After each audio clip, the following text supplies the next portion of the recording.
구약의 말씀 사무엘상 22장 1절과 2절입니다.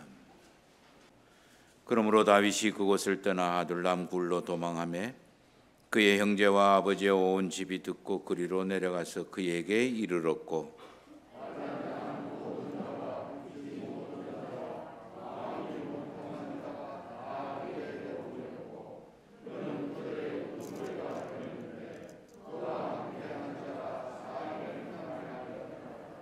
아멘. 신약의 말씀입니다. 에베소서 4장 25절에서 32절까지의 말씀입니다. 그런즉 거짓을 버리고 각각 그 이웃과 더불어 참된 것을 말하라. 이는 우리가 서로 지체가 됨이라.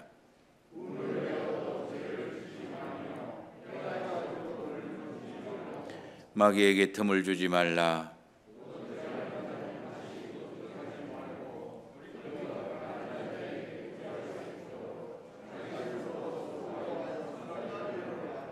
무릇 더러운 말은 너희 입 밖에도 내지 말고 오직 덕을 세우는 데 소용되는 대로 선한 말을 하여 듣는 자들에게 은혜를 끼치게 하라.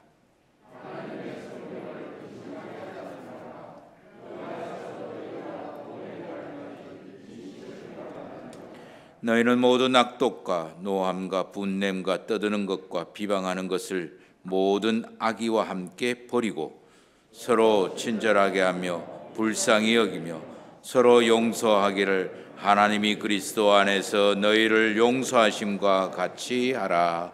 아멘. 교회 화단에 상서화가 제 엄지손가락만큼이나 자랐습니다. 날씨는 조금 쌀쌀해도 봄이라는 뜻입니다. 하나님께서 주시는 살아가게 하는 지혜와 권능과 권세가 오늘 예배를 드리시는 모든 성도님들의 일상생활에 충만하게 임하시기를 예수 그리스도의 이름으로 축원합니다. 우리는 하나님의 은총의 역사를 또 감사하며 깨달으며 믿으며 살아갑니다. 이것을 믿음 생활이라고 이야기를 합니다. 이러한 믿음을 더욱더 견고하게 하기 위해서 우리는 말씀도 읽고 묵상하고 기도도 하고 믿음의 사람과 함께 모여서 서로 밥도 먹고 또 예배도 드리고 홀로 하나님을 묵상하기도 하고 또 일도 하기도 합니다. 이런 거를 신앙생활이라고 이야기를 합니다.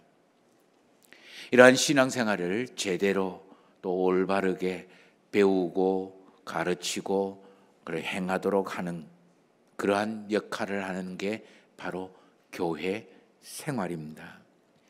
그렇기 때문에 우리는 교회 생활을 통해서 신앙생활에 제대로 하는 법, 그리고 신앙생활을 제대로 하는 법을 통해서 우리의 믿음이 더욱더 견고해지고 분명해지게 되는 거예요. 그렇기 때문에 교회 생활이라는 것은 우리 믿음 생활의 믿음의 길의 출발점이요, 과정 전체요, 또는 최종 목표가 될 수도 있다라고 해도 과언이 아닙니다. 근데 중요한 것은 이 교회 생활을 하든 신앙생활을 하든 이 믿음 생활은 내 마음대로, 내 원하는 대로, 내 생각대로, 내 방법대로 할 수 있는 게 아니다라는 거예요. 교회 생활의 핵심 또는 신앙생활의 핵심은 하나님이 주관하시도록 하나님이 말씀하신 대로 하나님이 원하시는 대로 내가 따라하는 거예요. 하나님의 요구 조건을 내가 맞추는 거예요. 내 요구 조건, 내 필요 조건, 내 원하는 조건을 하나님이 맞춰 주시는 게 아니라 하나님이 원하는 조건을 내가 맞추는 거예요.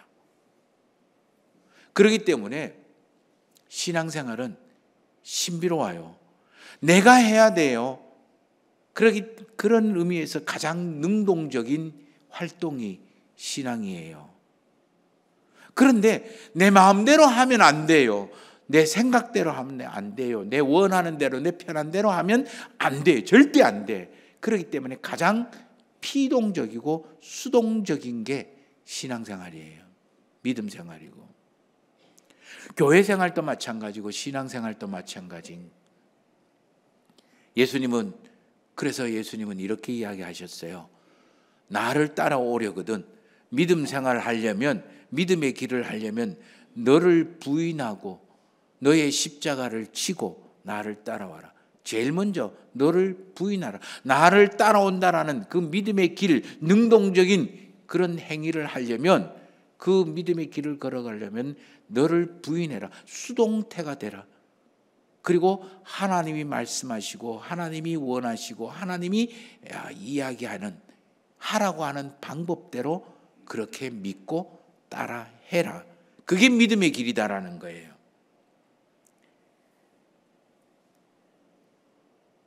이 교회 생활이나 신앙생활이나 믿음 생활의 핵심이 바로 하나님의 뜻을 쫓아 사는 거라고 여겨졌을 때, 그러면 내 마음대로 하면 안 되는 거잖아요. 내 원하는 대로, 내 하고 싶은 대로, 내 필요한 대로 그렇게 하는 게 아니라고 했어요. 그러면 어떻게 해야 됩니까? 배워야 되는 거예요.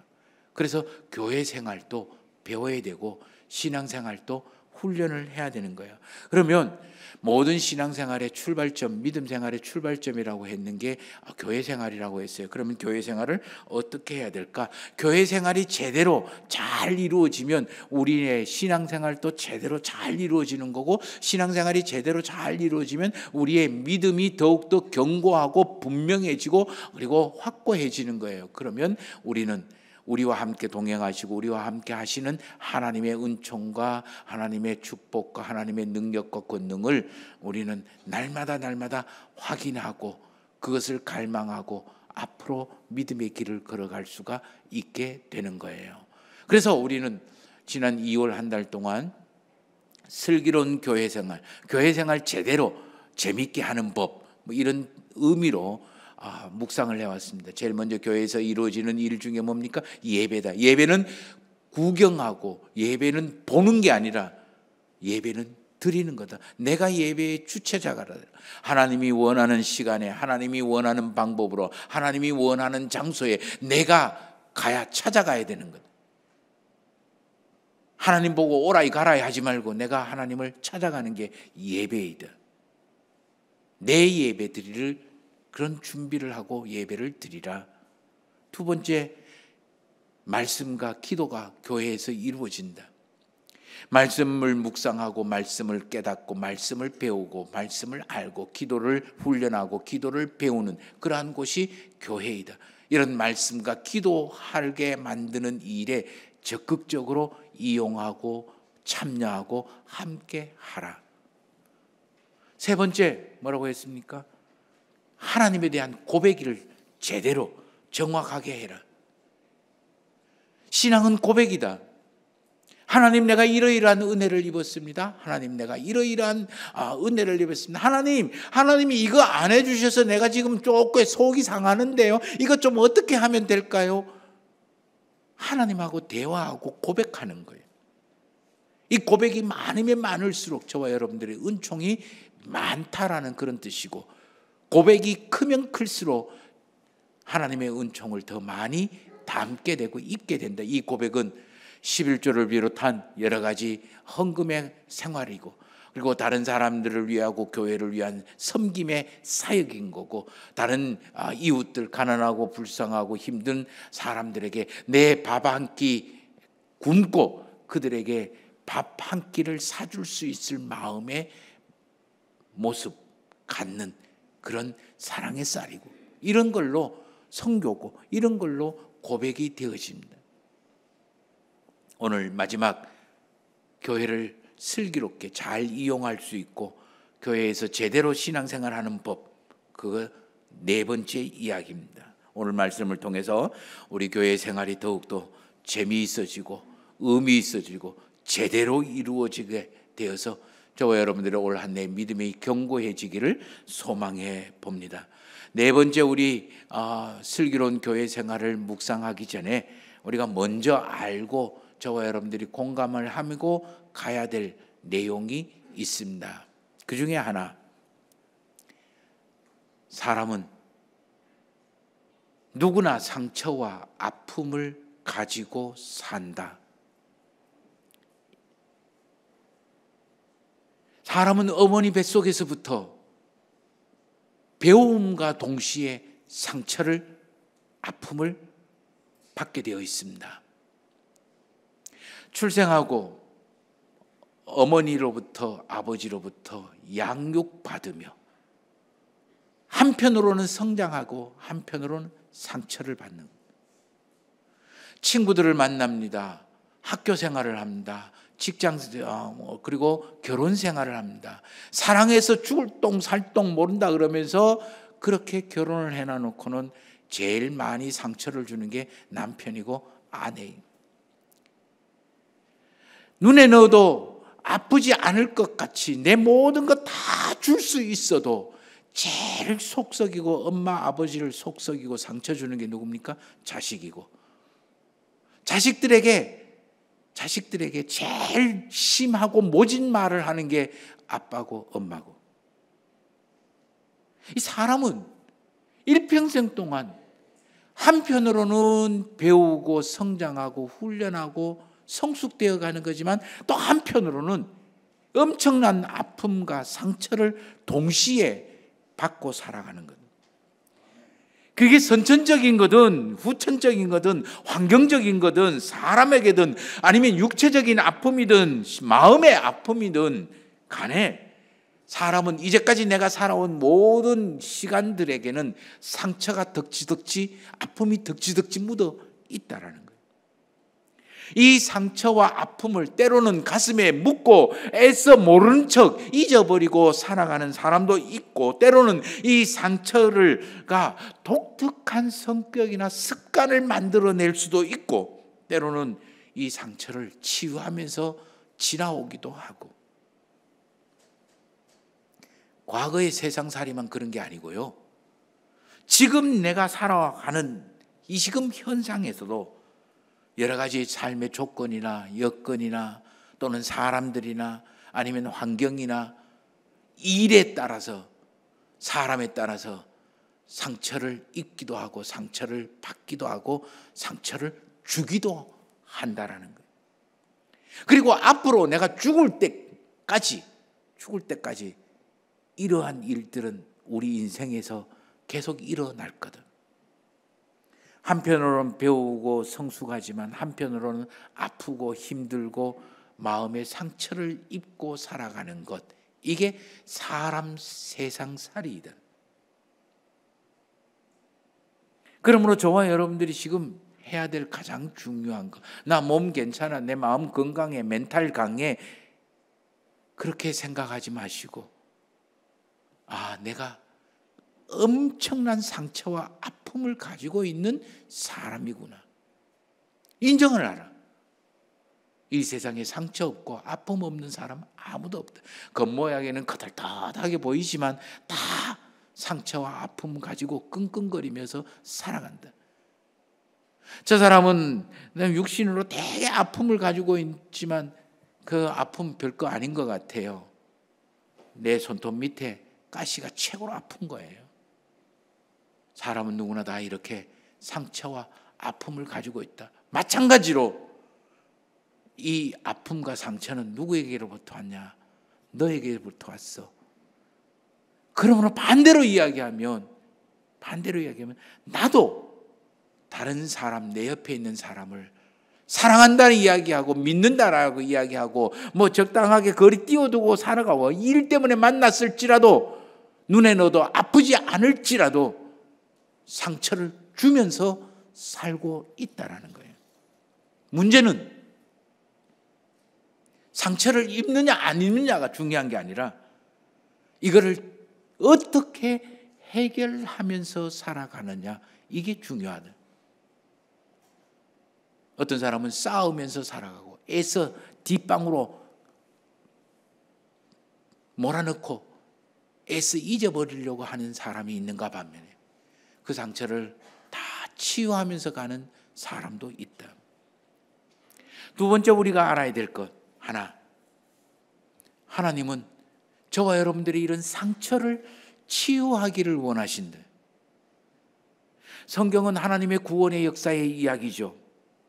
하나님의 구원의 역사가 창세기에서부터 요한계시록까지 쭉 연결되어 있는데, 그 중에 하나님이 구원하시는 역사 중 하시는 일 중에 한 가지 일이 바로 사람들의 이 세상살이의 아픔이나 세상살이의 상처들을 치유하시는 이야기가 있는 거예요. 안 그래도 죄책감으로 하나님의 동산에서 쫓겨났는데, 그래서 아이 둘 낳았어요. 좀 기뻐하고 즐거워했는데 이놈의 자식들이 둘이 나가갖고, 형제가 나가갖고 서로 치고받고 싸워갖고 형이 동생을 돌로 쳐 죽여버린 거예요. 그것을 알고 그것을 본 아담과 하와가 얼마나 충격을 받고 얼마나 그 마음이 무너져 내렸겠어요. 그 얼마나 아팠겠어요. 근데 하나님이 셋이라는 아들로 치유해 주시는 거예요. 아이를 낳지 못하는 아내가 있습니다. 본인은 얼마나 괴로웠겠어요. 아팠겠어요. 그것을 지켜보고 다독여야 되는 이 아브라함은, 남편 아브라함은 얼마나 괴로웠겠습니까? 그런 이 상처투성이의 아브라함과 그의 아내 사라에게 하나님은 이삭으로 위로해 주시고 치유해 주시는 거예요. 다른 사람 믿지 못하겠어요. 내 인생 내가 온전히 살아야 되겠다 그러면서 자기 거 움켜쥐면서 그렇게 살았던 욕심 가득한 야곱이 아들로부터 뒤통수를 맞고 모든 걸 다 잃어버린 거예요. 그때 하나님은 바로 왕의 총리가 된 요셉을 통해서 치료해 주시고 위로해 주시는 거예요. 형들로부터 뒤통수 맞고 노예로 팔렸습니다. 보디발의 그 아내의 모함으로 감옥에 갇혔어요. 얼마나 큰 괴로움과 아픔, 불평, 원망이 가득 찼는 이 요셉을 간수장과 바로 왕을 통해서 하나님은 위로하시고 치유해 주시는 거예요. 다윗은 요나단으로 치유해 주시고, 그리고 엘리야는 사르밧 가부와 엘리사를 통해서 치유해 주시고, 엘리사는 수넴 여인으로 치유해 주시고, 세례 요한은 예수 그리스도를 통해서 치유해 주시고, 베드로는 고넬료와 그 옆에 동역자 사도 요한이나 야고보를 통해서 서로 치유해 주시고, 사도 바울은 바나바와 디모데, 브리스길라와 아굴라, 베베, 스데바노 수많은 사람들로 위로해 주시고 치유해 주시는, 오늘도 마찬가지입니다. 하나님은 세상살이 이리저리 지고 멍들고 아파들고 주눅들고 두들겨 맞아 만신창이가 된 저와 여러분들을 치유하기를 원하시는 거예요. 육신의 질병을 치유하기를 원하고, 피곤하고 지친 몸을 치유하기를 원하고, 낙담되고 실망되고 포기되고, 그리고 한숨 푹푹 쉬어지고, 그리고 어떻게 풀어야 될지 염려와 근심에 그 상처투성인 저와 심령을 치유하기를 원하시고, 세상살이 이것저것 기웃기웃거리며 어떻게 살아보겠노라고 이렇게 저렇게 살아가다가 하나님 놓쳐버리고 혼 빠진 것처럼 여기에도 저기에도 기웃기웃거렸던 우리의 삶을, 영혼을 치유하기를 원하시는 거예요. 그래서 출애굽기를 한 이스라엘 백성들에게 제일 먼저 하나님이 자기 자신을 드러내고 가르치신 게 뭐냐면은 출애굽기 15장 26절에 나는 너희를 치료하는 여호와라, 여호와 라파라고 소개하는 거예요. 그러면 문제는 하나님이 어떻게 치료할까? 하나님이 치료하는 곳은 어딜까? 그 치료를 내가 받으려면 어떻게 해야 할까? 그래야 저와 여러분들이 치료를 받을 거 아니에요. 치유함을 받을 거 아니에요. 세 번째, 하나님은 저와 여러분들의 상처와 아픔을 교회를 통해서 치유하기를 원하신다. 성경에서 하나님이 사람을 치유하는 방법은 두 가지 방법이 있어요. 하나는 직접 치유하시는 거예요. 또 한 방법은 사람을 통해서 치유하십니다. 조금 전에 우리가 보았듯이 창세기에서부터 요한계시록까지 하나님은 사람을 통해서 치유하시는 법을 참 많이 사용을 하십니다. 그렇기 때문에 어쩌면 지금 내 삶을 치유하고 내 마음을 치유하고 내 영을 치유할 수 있는 하나님의 손길은 지금 내 옆에 앉아 있는 이 사람, 내 앞에 앉아 예배를 드리는 이 사람이 치유자일 수도 있다라는 거예요. 교회가 이런 하나님의 치유의 일을 하는 것을 신앙적으로 친교라고 이야기를 합니다. 근데 친교라는 말은 좀 어려운 것 같아요. 그래서 저는 좀 쉬운 우리나라 말로 어울림이라고 표현을 하고 싶은 거예요. 교회에 해야 되는 일 중에 우리가 교회에서 사용해야 되는 것 중에 네 번째 가장 중요한 게 바로 어울림입니다. 상처 입은 사람들이 서로 어울리면서 서로가 서로를 치유해주고 서로가 서로를 회복시켜주는 하나님의 손길이 되는 것, 이게 바로 어울림입니다. 내 과거의 아픔과 상처를 치유해야 됩니다. 지금의 아픔과 상처들을 치유해야 됩니다. 그래야 우리가 하나님이 주시는 지금의 은총을 발견하고 누리고 감사하며 내일의 하나님의 은혜에 대해서 기대하고 기도하고 기다릴 수가 있게 되는 거예요. 믿음의 길을 제대로 걸어갈 수가 있게 되는 거예요. 세상에는요, 성경에는 세상이 아니라 세상도 맨 똑같을 것 같아요. 성경에는 세 종류의 사람을 이야기하고 있습니다. 하나는 악인이에요. 자기 자신이 악하다는, 자기 자신이 죄를 짓고 있다라는 것, 자기가 자신이 잘못하고 있다라는 것을 전혀 눈치채지 못하고 있는 사람, 그걸 인정하지 않는 사람. 그래서 이 성경에 나오는 악인은 늘 자기 자신이 정답이에요. 자기 자신이 해답이야. 그렇게 하지 않으면 다 틀린 거라고 여기는 사람들. 성경에는 이 사람들을 구제불능이라고 이야기를 합니다. 이 사람에게는 하나님의 구원의 역사조차도 일어나지 않아요. 왜? 거부하기 때문에. 받아들이지 않는 거예요. 두 번째, 성경에 나오는 사람 종류, 죄인이에요. 내가 악하고 내가 틀리고 내가 잘못됐다라는 것을 인정해요. 알고 있어요. 아, 내가 틀릴 수도 있구나. 내가 잘못할 수도 있구나. 내가 잘못 알고 있을 수도 있구나. 라는 것을 인정하는 사람이에요. 그래서 때로는 낙담하기도 하고 내가 절망하기도 하고 내가 포기하기도 하는 거예요. 세 번째가 바로 의인입니다. 착한 일을 하고 올바른 일을 해서 의인이 아니라 내 죄를, 허물을 알고 아파하고 그리고 어떻게 했으면 좋겠는지 발 동동 구리고 그거를 하나님의 자비와 하나님의 은총과 하나님의 지혜와 하나님의 능력과 하나님의 권능으로 그거를 어떻게 회복시켜 보려고 애쓰거나 시도하거나 그리고 하나님께 나아가는 사람, 치유받은 사람, 이 사람을 성경에서는 의인이라고 이야기를 하고 있어요. 우리 주변에는 이 세 부류의 사람이 항상 있는 거예요. 세상살이에도, 직장생활 속에서도, 그리고 이 나라 속에서도 악인이 있고 죄인이 있고 그리고 의인이 있는 거예요. 교회도 마찬가지예요. 교회는 모두가 다 의인만 있는 것이 아니라 악인의 모습이 있어요. 모두가 다 저 사람이 저걸 지금 잘못하고 있고 저 사람이 악인의 모습이다라고 보여지는데 자기만 모르는 거야. 자기만 인정하지 않아요. 자기만 정답 있고 자기만 맞다라고 생각을 하는 거예요. 그러니까 거침없는 거예요. 이러한 사람과도 어울리면 내가 저런 모습일까? 내가 저런 상태일까? 행여 나는 나만 모르고 다른 사람 다 알고 있는 그 잘못, 교만과 오만과 거만과 자만 속에 똘똘 뭉쳐있는 돌덩이가 아닐까? 그런 생각을 하게 되는 거예요.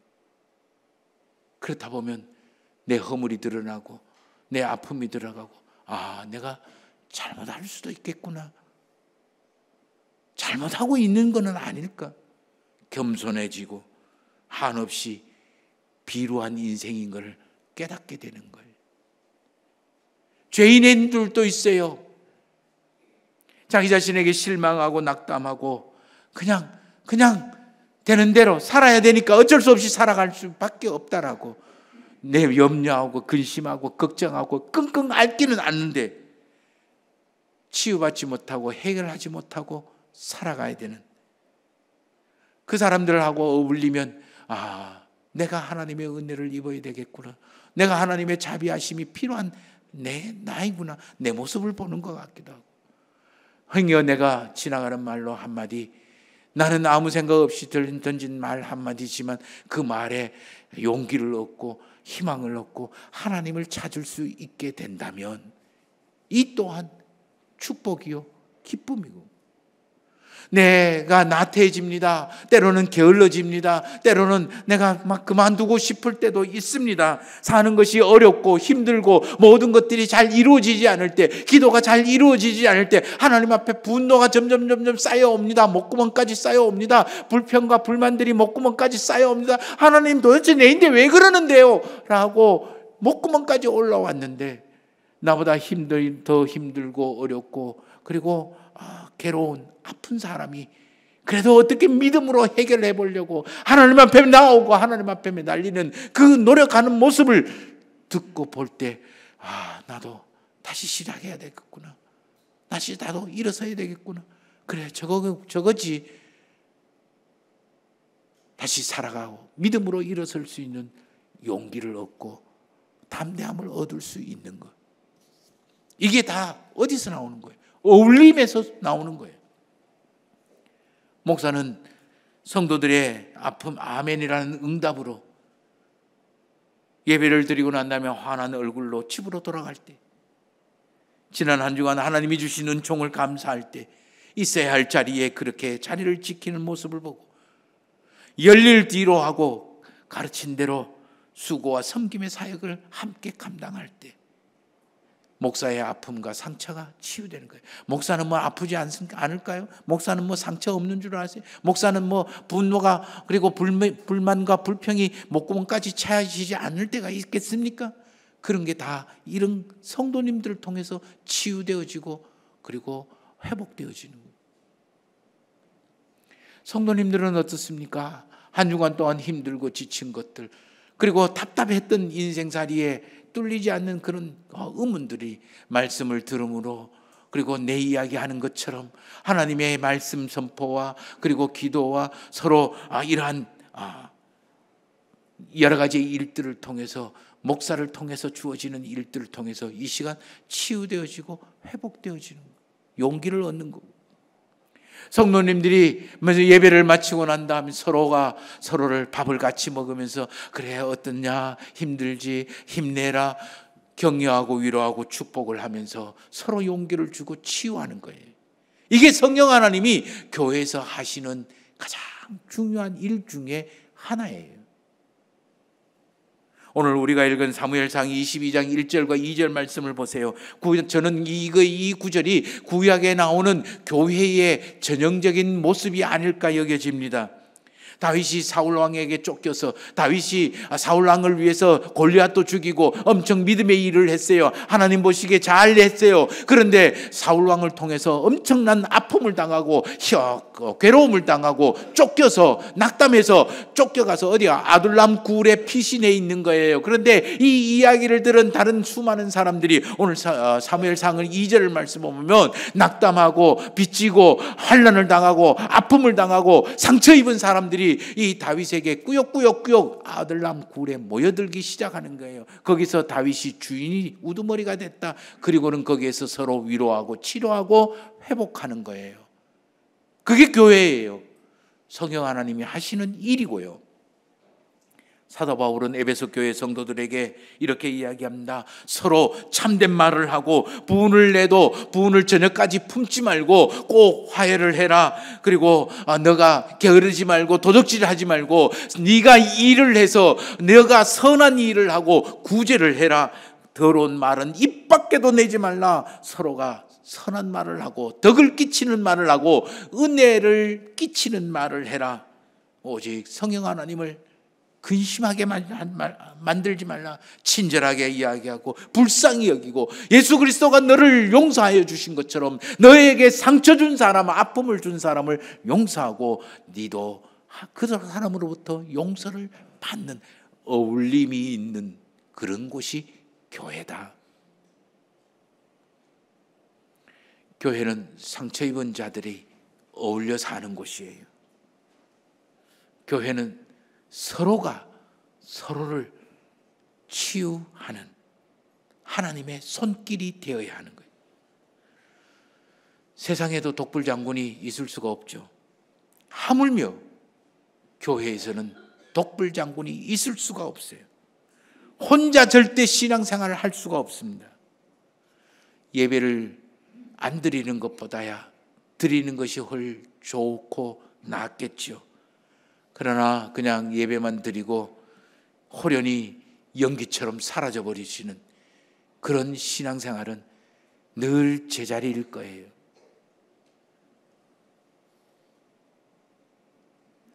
교회에서 우리가 해야 될 슬기로운 교회 생활 중에 중요한 것 하나가 바로 이 어울림이. 그러므로 선교회나 전도회를 통하여 함께 어울리며 생활을 하셔야 되고, 사역과 섬김을 통하여 서로 어울려야 되고, 성도들과 함께 서로 밥을 식사를 하거나 차를 마시면서 서로의 이야기를 들어주고 의논하고 위로하고 격려하고 축복해 주는 것이 바로 이 교회에서 성령 하나님이 저와 여러분들에게 요구하시는 일이에요. 이거 잘 행하는 것, 그게 슬기로운 교회 생활입니다. 아무도 치료받지 않아도 될 만큼 영이나 마음이나 몸이 건강한 사람 한 사람도 없고, 아무도 내 옆에 있는 사람을 치료해 주지 못할 만큼 그 영이나 마음이나 몸이 만신창이가 됐고 나약한 사람 아무도 없어요. 그래서 저와 여러분들은 상처 입고 있는 치료자입니다. 성경은 예수 그리스도를 목자라고 이야기하고 저와 여러분들을 양이라고 이야기를 합니다. 양이 언제 제일 취약하고 위험한지 아십니까? 혼자 떨어져 있을 때예요. 이때 양은 지는 모르죠. 그러나 늑대하고 이리에게 날 잡아 잡수세요라고 상 차려주는 것과 같은 거죠. 성도도 마찬가지예요. 교회에서 어울리지 못하고 혼자 교회 생활하는 것만큼 미성숙을 가져오고 사단의 위협을 받는 것이 없습니다. 우리 자녀들이 학교에서 새 학기가 시작됩니다. 그러면 선생님에게 잘 어울려야 되고, 그리고 학생들하고 친구들과 잘 어울려야 되는, 그러지 못하고 이리저리 상처받고 아파한다 그러면 뭐예요? 하늘이 무너지는 것처럼 우리가 걱정을 하잖아요. 마찬가지예요. 성도가 교회에서 어울리지 않고 어울리지 못하고 혼자 찬물에 기름 돋듯이 그렇게 벨벨 돈다면 하나님이 걱정하십니다. 오늘 뭐라고 이야기합니까? 하나님의 성령을 근심하게 하지 말라라고 이야기하는 거예요. 그래요, 맞습니다. 맞고요. 이 교회 생활, 믿음 생활 북돋아주는 것만 있는 게 아니에요. 내가 상처 있고 속도 상합니다. 피곤합니다. 아파집니다. 내가 교회까지 와서 왜 이런 거를 당해야 되는지 모르겠습니다. 묻습니다. 그러나 우리가 이런 것들을 서로 경계하고 주의하고 대신에 축복하고 위로하고 격려하고 그리고 서로를 이끌어갈 때에 북돋아 줄 때에 슬기로운 교회 생활이 되는 거예요. 설령 그런 소리 듣는다 할지라도 야야 됐다 그만해라 그런 소리 듣지 마라. 내가 알기로는 그 사람 그런 사람이 아니더라야. 다른 사람을 변명해 주고 보호해 줄 수는 없나요? 모두가 다 허물 없이 지내는 사람 어디 있습니까? 다 허물 있습니다. 그거 좀 변명해 주고 그거 좀 커버해 주고 그거 좀 온몸으로 막아주면 어디에 더 나나요? 그때 서로가 서로를 치유가 되어지는 거예요. 구데기 무서워. 장 못 담는 거, 안 담는 거 아니에요. 목욕물 더럽다고 목욕물 버리면서 아이까지 버리지 않게 되기를 바랍니다. 하나님은 저와 여러분들을 이 교회를 통해서 치유하기를 원하십니다. 내 옆에 있는 성도를 통해서, 내 앞에 있는 성도를 통해서 치유하기를 바랍니다. 함께 어울리며 서로가 서로를 치유하게 되는 복된 교회 되시기를 주의 이름으로 축원합니다.